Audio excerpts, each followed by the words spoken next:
എൻ്റെ പേര് റീനു. ഞാൻ കാഞ്ഞിരപ്പള്ളിയിൽ നിന്ന് വരുന്നു. ആദ്യമായി അമ്മ മാതാവിന് ഈശോയോട് ഞാൻ നന്ദി പറയുന്നു. ഞാൻ BSc നഴ്സിംഗ് 4th ഇയറും പാസ്സാകാൻ വേണ്ടിയാണ് ഞാൻ ഇവിടെ ഉടമ്പടി എടുത്ത്. ഞാൻ കൃപാസനത്തെപ്പറ്റി അറിയുന്നത് ഞാൻ ഓൺലൈൻ വഴിയാണ്, യൂട്യൂബ് വഴി ഒരു കുട്ടിയുടെ സാക്ഷ്യം കണ്ടാണ് ഞാൻ അറിയുന്നത്. എന്നിട്ട് ഞാൻ അമ്മ മാതാവിനോട് പറഞ്ഞു, മാതാവേ ഞാൻ ജയിക്കുവാണെങ്കിൽ ഇവിടെ വന്ന് സാക്ഷ്യം പറഞ്ഞേക്കാം. എന്നിട്ട് ഞാൻ കൃപാസനത്തെപ്പറ്റി ഓൺലൈൻ ഉടമ്പടിയെപ്പറ്റി ഞാൻ അന്വേഷിച്ചു. അങ്ങനെ ഞാൻ ഓൺലൈൻ ഉടമ്പടി എടുത്തു. എന്നിട്ട് ഞാൻ മാതാവിന് രാവിലെയും വൈകിട്ടും എല്ലാം പ്രാർത്ഥിക്കുമായിരുന്നു. കൊന്ത ചൊല്ലി പ്രാർത്ഥിക്കുമായിരുന്നു, ബൈബിൾ വായിക്കുമായിരുന്നു. പിന്നെ എനിക്ക് ഞായറാഴ്ച ദിവസങ്ങളിലേ പള്ളിയിൽ പോകാൻ പറ്റുള്ളായിരുന്നു. ഞാൻ ഞായറാഴ്ച പള്ളിയിൽ പോവുകയും പറ്റുന്ന ദിവസം കുമ്പസാരിക്കുകയും ചെയ്യുമായിരുന്നു. എനിക്കൊരു ഇവിടുത്തെ അമ്മയുടെ കാശുരൂപം വേണമെന്ന് എനിക്ക് വലിയ ആഗ്രഹമായിരുന്നു. എൻ്റെ ഒരു ചേട്ടായുടെ കൂട്ടുകാരൻ്റെ അമ്മ ഇവിടെ വന്നിട്ടുണ്ടായിരുന്നു. അപ്പം ഞാൻ അമ്മയോട് പറഞ്ഞു, എനിക്ക് ഒരു കാശുരൂപം കൊണ്ടു തരണം. അങ്ങനെ എനിക്ക് കാശുരൂപം കൊണ്ടുതന്നു. ആ കാശുരൂപം വെച്ച് ഞാൻ എല്ലാ പരീക്ഷ അറ്റൻഡ് ചെയ്യുകയും എനിക്ക് ആ പരീക്ഷ അറ്റൻഡ് ചെയ്ത എല്ലാ പരീക്ഷ ഞാൻ വിജയിക്കുകയും ചെയ്തു. 4th ഇയർ ഞാൻ എല്ലാം ക്ലിയർ ആകുകയും ചെയ്തു. അമ്മ മാതാവിനും ഞാൻ ഒത്തിരി നന്ദി പറയുന്നു. പിന്നെ ഞാൻ അമ്മയോട് പറഞ്ഞു, അമ്മേ നമ്മുടെ കഷ്ടതകളെല്ലാം മാറും, ഇവിടെ വന്ന് ഉടമ്പടി എടുത്താൽ മതി അമ്മയോട് ഞാൻ പറഞ്ഞു. അങ്ങനെ അമ്മ ഇവിടെ വന്ന് ഉടമ്പടി എടുത്തു. അമ്മയ്ക്ക് കിട്ടിയ സാക്ഷ്യം ഞാൻ അമ്മയുടെ കൊടുക്കാം. എൻ്റെ പേര് ആനിയമ്മ. ഞാൻ കാഞ്ഞിരപ്പള്ളിയിൽ നിന്ന് വരുന്നു. ആദ്യമേ ഞാൻ അമ്മയ്ക്കും ഈശോയ്ക്കും കോടാനുകോടി നന്ദി പറയുന്നു. ഞാൻ സാമ്പത്തിക ബുദ്ധിമുട്ട് കാരണമാണ് ഞാനിവിടെ ഉടമ്പടി എടുത്തത്. ഇപ്പോൾ ഞാൻ വന്നത് എൻ്റെ ഭർത്താവിന് കിട്ടിയ രോഗസൗഖ്യത്തെ പറ്റിയാണ്. എൻ്റെ ഭർത്താവ് കൂലിപ്പണിക്കാരനാണ്. പണിസ്ഥലത്ത് വെച്ചൊരു വയ്യാഴികയുണ്ടായി. കിറി മൊത്തം കോടിപ്പോയിരുന്നു. പണിസ്ഥലത്ത് കൂടെ നിന്നയാൾ പെട്ടെന്ന് പ്രൈവറ്റ് ഹോസ്പിറ്റലിൽ എത്തിക്കുകയും അവിടെ MRI സ്കാൻ എടുത്തു പറഞ്ഞ് ട്യൂമറാണെന്നാണ് പറഞ്ഞത്. പെട്ടെന്ന് ഞങ്ങൾക്ക് സാമ്പത്തിക ബുദ്ധിമുട്ടായതിന് ഞങ്ങൾ പെട്ടെന്ന് മെഡിക്കൽ കോളേജിലേക്ക് പോയി. അങ്ങനെ ഒരാഴ്ച കടന്നു. ഒരാഴ്ച ബ്ലഡ് ടെസ്റ്റുകളും CT സ്കാനും എല്ലാം എടുത്തു. അന്നേരം ഡോക്ടർ പറഞ്ഞത് ബ്ലഡ് ക്ലോട്ടായതാണ്, കുഴപ്പമില്ല, മെഡിസിൻ കഴിച്ചാൽ മതിയെന്നാണ് പറഞ്ഞത്. അങ്ങനെ ഞങ്ങൾക്ക് മെഡിസിൻ തന്ന് ഒരാഴ്ച കഴിഞ്ഞപ്പോൾ ഞങ്ങളെ പറഞ്ഞു വിട്ടു. പിറ്റേ ദിവസം ഹസ്ബൻഡിന് സ്ട്രോക്ക് പോലെ ഉണ്ടായി, ആ കൈ തളർന്നു പോയി. അങ്ങനെ ഞങ്ങൾ പെട്ടെന്ന് അടുത്തുള്ള ഗവൺമെൻറ് ഹോസ്പിറ്റലിലെത്തി. പെട്ടെന്ന് അവിടുത്തെ ഡോക്ടർ പറഞ്ഞു പെട്ടെന്ന് അവിടുത്തെ ഓക്സിജൻ കുറവാണ്, പെട്ടെന്ന് മെഡിക്കൽ കോളേജിൽ എന്നെ കൊണ്ടുപോയിക്കോളാൻ പറഞ്ഞു. അവിടുന്ന് ഒരു ശീഷറിൻ്റെ ഒരു ഇഞ്ചക്ഷൻ തന്ന് ഞങ്ങൾ പെട്ടെന്ന് ഓക്സിജൻ വിട്ട് ഞങ്ങൾ ആംബുലൻസിനെ വെച്ച് ഞാൻ പ്രാർത്ഥികമായി എണ്ണയും ഉപ്പും തൈലവും വെച്ച് ഞാൻ പ്രാർത്ഥിച്ചു. കാശുരൂപം കൈ വെച്ച് ഞങ്ങൾ പ്രാർത്ഥിച്ചുകൊണ്ട് ആംബുലൻസിൽ പെട്ടെന്ന് മെഡിക്കൽ കോളേജിന് പോയി. അങ്ങനെ 1.5 മാസം ഞങ്ങൾ ഹോസ്പിറ്റലിൽ കിടന്നു. പിന്നെയും CT സ്കാനും MRI സ്കാനും ബ്ലഡ് ടെസ്റ്റുകളും എല്ലാം നടത്തി. അന്നേരം ഡോക്ടർ പറഞ്ഞ് ട്യൂമറല്ല, ലെൻസിനകത്ത് പഴുപ്പ് കയറി തലച്ചോറിനെ വ്യാപിച്ചതാണെന്നാണ് പറഞ്ഞത്. പെട്ടെന്ന് സർജറി ചെയ്യണമെന്ന് പറഞ്ഞു. പെട്ടെന്ന് സർജറിക്കുള്ള ഡേറ്റ് ഇട്ടു. സർജറിക്ക് മുമ്പേ ഹസ്ബൻഡിന് വിശുദ്ധ തൈലവും ഉപ്പും തേനും കാശുരൂപം വെച്ച് പ്രാർത്ഥിച്ചാണ് ഞാൻ സർജറിക്ക് അയച്ചത്. അങ്ങനെ സർജറിക്ക് കയറ്റി ഞാൻ അമ്മ മാതാവിനോട് സർജറിക്ക് മുമ്പ് ഡോക്ടർ പറഞ്ഞത് 100% ആളിനെ കിട്ടുകയില്ലെന്നും അഥവാ കിട്ടിയാൽ തന്നെ ഒരു വശം തളർന്നു പോകുമെന്നാണ് പറഞ്ഞത്. അങ്ങനെ സർജറിക്ക് കയറ്റി ഞാൻ മാതാവിനോട് ഞാൻ പ്രാർത്ഥിച്ചു, എൻ്റെ മാതാവേ എനിക്കങ്ങനെ തളർന്നു തന്നെ എൻ്റെ ഹസ്ബൻഡിനെ കാണിക്കരുത്, എനിക്ക് വേറെ ആരുമില്ല, എനിക്ക് മാതാവും എൻ്റെ ഹസ്ബൻഡും മാത്രമേ ഉള്ളൂ, എനിക്കങ്ങനെ തളർന്നു കാണാൻ എനിക്ക് പറ്റത്തില്ല, എനിക്ക് പഴയ ആരോഗ്യത്തോടെ തരണമേ എന്ന് ഞാൻ പ്രാർത്ഥിച്ചു.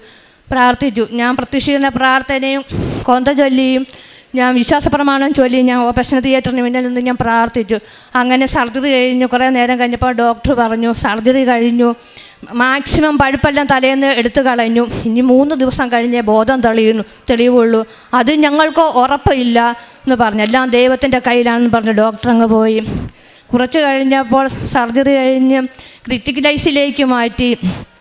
അങ്ങനെ ഞങ്ങൾ ക്രിറ്റിക്കലൈസിൽ വാതിൽക്കൽ നിന്നപ്പോൾ നേഴ്സുമാർ പറഞ്ഞു ഇനി ഇവിടെ നിന്നിട്ട് കാര്യമില്ല, എന്തെങ്കിലും കൊണ്ടാണ് ഞാൻ അറിയിച്ചേക്കാം, IC കൂട്ടുകാർ ഇരിക്കുന്നിടത്ത് അവിടെ പോയി ഇരുന്നോളാൻ പറഞ്ഞു. അങ്ങനെ ഞാൻ പ്രാർത്ഥിച്ചുകൊണ്ട് കൊന്തയും ചൊല്ലി പ്രത്യക്ഷീകരണ പ്രാർത്ഥനയും കൊന്തയും പിന്നെ വിശ്വാസ പ്രമാണവും എല്ലാം ചൊല്ലിക്കൊണ്ട് ഞാൻ പ്രാർത്ഥിച്ചുകൊണ്ടിരുന്നു. അങ്ങനെ 9:30 അങ്ങനെ ഹസ്ബൻഡ് അന്ന് തന്നെ ബോധം തെളിഞ്ഞു. ICയിൽ എല്ലാവരെയും കാണാൻ വന്നപ്പം ഹസ്ബൻഡ് നേഴ്സുമാരോട് ചോദിച്ചു, എല്ലാവരും ഓരോരുത്തരെ കാണാൻ വരുന്നുണ്ടല്ലോ, എന്നെ മാത്രം ആരും കാണാൻ വരാത്തത് എന്നതാണ്. ഞാൻ പോകാതെ 3 ദിവസം കഴിഞ്ഞല്ലേ ബോധം തെളിയുള്ളൂ. ഞാൻ പ്രാർത്ഥിച്ചു കൊണ്ടിരുന്നു. അങ്ങനെ നേഴ്സുമാർ പറഞ്ഞു എന്നെ കാണണമെന്ന് പറഞ്ഞു. സത്യത്തിൽ ഞാൻ ഓർത്തത് മരിച്ചു പോയെന്നാണ്. ഞാൻ ചെന്നപ്പോൾ ശരിയാണ്, വർത്താനം പറയുന്നു, നാക്കിന് ഒരു കുഴച്ചിലുമില്ലായിരുന്നു. എൻ്റെ കയ്യിൽ ഉപ്പ്, ഞാൻ എപ്പോൾ എവിടെ പോയാലും ഉപ്പും തൈലവും കാശ് രൂപ എണ്ണയും കൊണ്ടാണ് ഞാൻ പോകുന്നത്.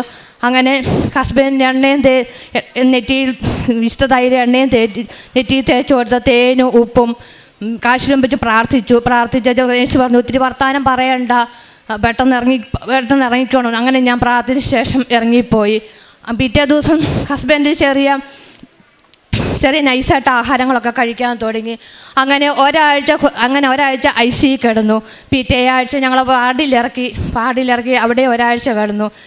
സർജറിയുടെ സ്ലിപ്പെല്ലാം എടുത്ത ശേഷം ഡോക്ടർ പറഞ്ഞു ഞങ്ങളുടെ തലയുടെ ട്രീറ്റ്മെൻ്റ് എല്ലാം കഴിഞ്ഞു, സർജറി ചെയ്തതിൻ്റെ ഇഞ്ചക്ഷനുണ്ട്, അത് ചെയ്യണം, അത് മുടങ്ങാൻ പറ്റുകയില്ല. അപ്പം ഞങ്ങൾക്ക് ലെൻസിന് ഇൻഫെക്ഷൻ ഉള്ളത് കൊണ്ട് ആൻജിയോഗ്രാം ചെയ്യണമെന്ന് പറഞ്ഞു. അത് ഒരാഴ്ച കഴിഞ്ഞ് ചെയ്യണം. അത് ഇപ്പം ഇഞ്ചക്ഷൻ ഉള്ളതുകൊണ്ട് വേറെ ഗവൺമെൻറ് ഹോസ്പിറ്റലിൽ പോയി ഒരാഴ്ച കിടന്ന് ഇഞ്ചക്ഷൻ ചെയ്ത് പിറ്റേ ആഴ്ച വരാനാണ് പറഞ്ഞത്. ഞങ്ങളങ്ങനെ പാലാ ഗവൺമെൻറ് ഹോസ്പിറ്റലിൽ ഒരാഴ്ച കിടന്നു. അങ്ങനെയാണ് മാതാവിൻ്റെ വലിയ അത്ഭുതം ഞങ്ങൾക്ക് സംഭവിച്ചത്. അവിടെ പത്രവുമായിട്ട് ചേച്ചിമാർ പൊതിച്ചോറുമായിട്ട് ഞങ്ങൾ വരുമായിരുന്നു. മാതാവിനെ വലിയ വിശ്വാസമില്ലായിരുന്നു, മാതാവിനെ വിശ്വാസമുണ്ട്. അങ്ങനെ ഭർത്താവ് തന്നെ കൃപാസന പ്രാർത്ഥിച്ച് കിടന്നുറങ്ങി. പിറ്റേ ദിവസം ആ കൈ തന്നെ പൊങ്ങി നല്ലപോലെ അനക്കം ഉണ്ടായി. ഞാൻ അടുത്തുള്ള ബെഡുകാരെ വിളിച്ച് ഞാൻ കാണിച്ചു മാതാവിൻ്റെ അത്ഭുതം. അങ്ങനെ അന്നേ ദിവസം തൊട്ട് ഭർത്താവ് ഓരോ ദിവസം ചൊല്ലറും ബെറ്റർ ആയിക്കൊണ്ടിരുന്നു. അങ്ങനെ ഇപ്പം 7 മാസമായതേ ഉള്ളൂ. ക്രികിറി മൊത്തം കോടിപ്പോയാൽ ഒരു ഷേപ്പും ഇല്ലാതെ ഇപ്പം മാതാവ് ഓരോ ദിവസം ചെല്ലും തോറും ഭർത്താവിനെ അനുഗ്രഹിച്ചുകൊണ്ടിരിക്കുകയാണ്. അങ്ങനെ ഞങ്ങൾ ഒരാഴ്ച കഴിഞ്ഞു. ഞങ്ങൾ ആൻജിയോഗ്രാമിനായി പോയി. ആൻജിയോഗ്രാം ഒരു കുഴപ്പമില്ലാതെ നടന്നു. ഭർത്താവിന് മാതാവിനെ വലിയ മാതാവിനെ വലിയ വിശ്വാസമില്ലായിരുന്നു, മാതാവിനെ വിശ്വാസമുണ്ട്. പിറ്റേ ദിവസം ആ കൈ തന്നെ പൊങ്ങി നല്ലപോലെ അനക്കം ഉണ്ടായി. ഞാൻ അടുത്തുള്ള ബെഡുകാരെ വിളിച്ച് ഞാൻ കാണിച്ചു മാതാവിൻ്റെ അത്ഭുതം. അങ്ങനെ അന്നേ ദിവസം തൊട്ട് ഭർത്താവ് ഓരോ ദിവസം ചൊല്ലറും ബെറ്റർ ആയിക്കൊണ്ടിരുന്നു. അങ്ങനെ ഇപ്പം 7 മാസമായതേ ഉള്ളൂ. ക്രികിറി മൊത്തം കോടിപ്പോയാൽ ഒരു ഷേപ്പും ഇല്ലാതെ ഇപ്പം മാതാവ് ഓരോ ദിവസം ചെല്ലും തോറും ഭർത്താവിനെ അനുഗ്രഹിച്ചുകൊണ്ടിരിക്കുകയാണ്. അങ്ങനെ ഞങ്ങൾ ഒരാഴ്ച കഴിഞ്ഞു. ഞങ്ങൾ ആൻജിയോഗ്രാമിനായി പോയി. ആൻജിയോഗ്രാം ഒരു കുഴപ്പമില്ലാതെ നടന്നു. പിറ്റേ ആഴ്ച ഞങ്ങൾ ഇഞ്ചക്ഷനെല്ലാം കഴിഞ്ഞ് വീട്ടിൽ വന്നു. കഴിഞ്ഞ മാസം ഞങ്ങൾ ചെക്കപ്പിന് പോയിട്ടുണ്ടായിരുന്നു. ഡോക്ടർമാർക്ക് തന്നെ അത്ഭുതമായിരുന്നു ഇപ്പം ഇത്രയും പെട്ടെന്ന് ബെന്നി ഇങ്ങനെ ബെറ്റർ ആയതെന്ന്. ഡോക്ടർ പറഞ്ഞത് പയ്യെ എല്ലാം ആകുമെന്നേ ഉള്ളൂ പറഞ്ഞത്. അങ്ങനെ ഇപ്പം ഭർത്താവ് വണ്ടി ഓടിക്കും, ചെറിയ കാര്യങ്ങളൊക്കെ ചെയ്യും. നേരത്തെ കർത്താവിൻ്റെ ദിനചര്യകളെല്ലാം നമ്മൾ ചെയ്ത് കൊടുക്കേണ്ടി വന്നിരുന്നു. ഇപ്പോൾ ഒരു കുഴപ്പവുമില്ല. ഇത്രയും ദൈവകൃപതൻ മാതാവിന് ഈശോയ്ക്കും കോടാനുകോടി നന്ദി പറയുന്നു. ഇപ്പം എൻ്റെ രണ്ടാമത്തെ സാക്ഷ്യം എന്ന് പറഞ്ഞാൽ എനിക്ക് കക്ഷത്തിന് ഏതോ ഒരു വേദന പോലെ തോന്നി. അപ്പം ഞാൻ തൊട്ട് നോക്കിയപ്പോൾ ഒരു ചെറിയൊരു തടിപ്പ് പോലെ ഉണ്ടായിരുന്നു. ഞാൻ മാതാവിൻ്റെ നേർച്ച വസ്തുക്കളെടുത്ത് എന്നും പ്രാർത്ഥിക്കുകയും ചെയ്തിരുന്നു.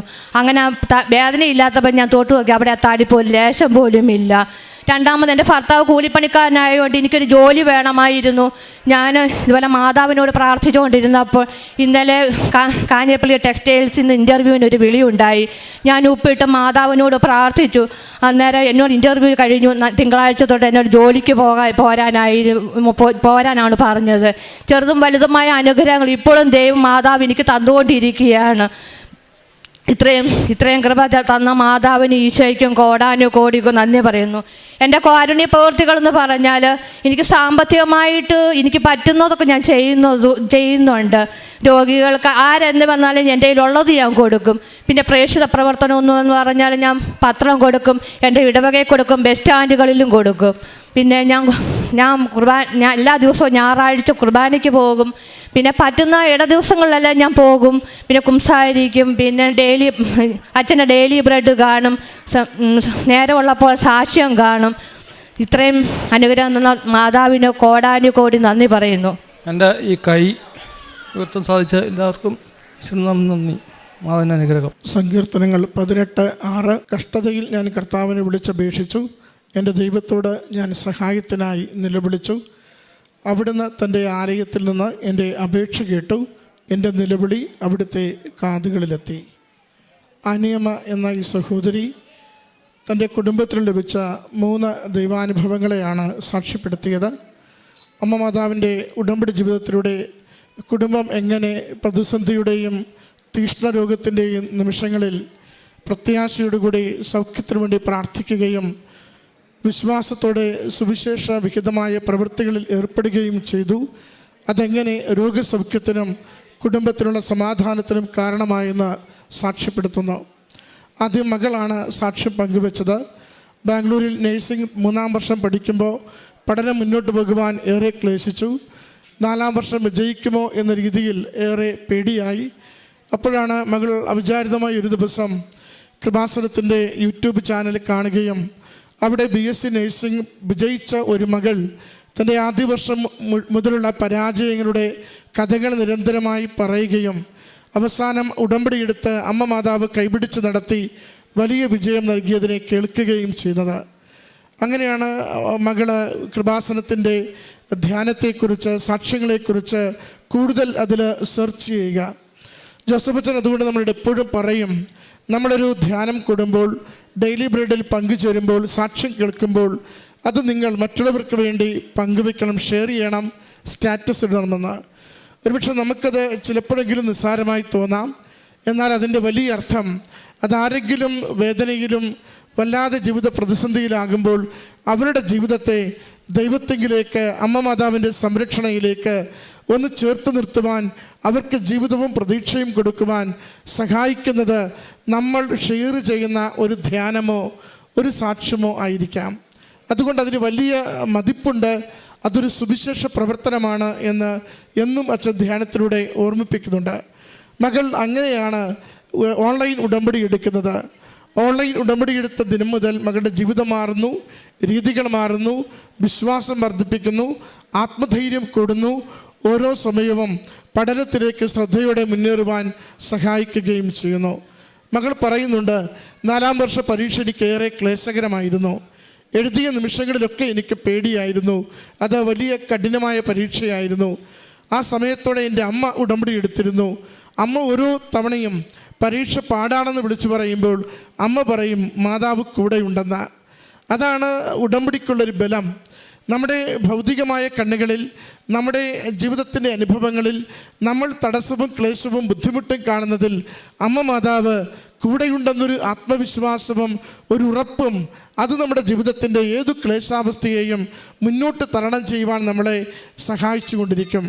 മകളുടെ ഉടമ്പടി നേർച്ചവസ്തുക്കൾ ആ പരീക്ഷകളിലൊക്കെ കൊണ്ടുപോയത് അമ്മയിൽ ആശ്രയിച്ചുകൊണ്ട് ഒരു കാശുരൂപം അമ്മയുടെ ശേഖരിച്ച് തൻ്റെ ഉടുപ്പിൽ ചേർത്ത് വെച്ച് പ്രാർത്ഥിച്ചത്, അതെല്ലാം ആ പരീക്ഷയ്ക്ക് അമ്മയുടെ സാന്നിധ്യത്തിൻ്റെ അടയാളമായി, സംരക്ഷണത്തിൻ്റെ അടയാളമായി വിജയം നൽകി മകളെ സഹായിച്ചുവെന്ന സഹോദരി പങ്കുവച്ചത് ജീവിത പങ്കാളിയുടെ ഗുരുതരമായ രോഗാവസ്ഥയിൽ ലഭിച്ച അതിവേഗ സൗഖ്യത്തെക്കുറിച്ചാണ്. മകൾ പറയുന്നുണ്ട്, ആദ്യം സ്ട്രോക്ക് പോലെ വന്നു, കുഴഞ്ഞു വീണ് ആശുപത്രിയിലെത്തുന്നു. പിന്നീട് സ്ട്രോക്ക് പോലെയുള്ള ചികിത്സയായി മാറുന്നു. പിന്നീട് തലച്ചോറിൽ പഴുപ്പ് കിട്ടിയതാണെന്ന് തിരിച്ചറിയുന്നു. അതിൻ്റെ ഓപ്പറേഷന് കയറ്റുമ്പോൾ പോലും അത് തിരികെ കിട്ടുമെന്ന് യാതൊരു പ്രതീക്ഷയും ഡോക്ടർമാർ വയ്ക്കുന്നില്ല. തിരികെ കിട്ടിയാൽ ഒരു വശം മുഴുവനും തളർന്നു പോകുമെന്ന് പറയുകയും ചെയ്യുന്നു. അങ്ങനെ തീ കോരിയിടുന്ന വാക്കുകൾ മാത്രം സഹോദരിയോട് പറഞ്ഞുകൊണ്ടാണ് ജീവിത പങ്കാളിയെ ഓപ്പറേഷൻ തിയേറ്ററിലേക്ക് പ്രവേശിപ്പിക്കുന്നത്. എന്നാൽ ഉടമ്പടിയിലുള്ള മകൾ അസാധ്യ കാര്യങ്ങൾ സാധിക്കുമെന്ന് വചനത്തിലൂടെ ആവർത്തിച്ച് തൻ്റെ ഹൃദയത്തിൽ ഉറപ്പിച്ചിട്ടുള്ള മകൾ വലിയ കാര്യങ്ങൾ മാതാവിൻ്റെ സന്നിധിയിൽ സമർപ്പിച്ചാൽ അതിവേഗം അമ്മ മാതാവ് അത് സാധിച്ചു തരും. അത് വൈദ്യശാസ്ത്രത്തിലല്ല, കഴിവിലല്ല, സമ്പത്തിലല്ല, മറിച്ച് ദൈവത്തിൽ ആശ്രയിക്കുകയും ദൈവശക്തി പ്രവർത്തിക്കുവാൻ വേണ്ടി നമ്മൾ ആഗ്രഹിക്കുകയും ചെയ്യുമ്പോൾ അതുപോലെ തന്നെ ദൈവം നമുക്ക് അനുവദിച്ചു തരുമെന്ന് ജോസഫ് അച്ഛൻ ആവർത്തിച്ച് നമ്മളോട് ഉടമ്പടി ധ്യാനത്തിലൂടെ പങ്കുവെക്കുന്നുണ്ട്. അതേ വിശ്വാസത്തോടുകൂടി തൻ്റെ ജീവിത പങ്കാളിയെ ആ ഓപ്പറേഷന് വിട്ടുകൊടുക്കുന്നു. ഓപ്പറേഷൻ കഴിഞ്ഞ് 3 ദിവസം കഴിഞ്ഞ് കോമയിൽ നിന്ന് പുറത്തു വരുമെന്ന് പറഞ്ഞ വ്യക്തി ആദ്യ ദിവസം തന്നെ കോമയിൽ നിന്നും ഓർമ്മയിലേക്ക് തിരികെ വരുന്നു. വളരെ വേഗത്തിൽ സൗഖ്യത്തിലേക്ക് തിരികെ വരുന്നു.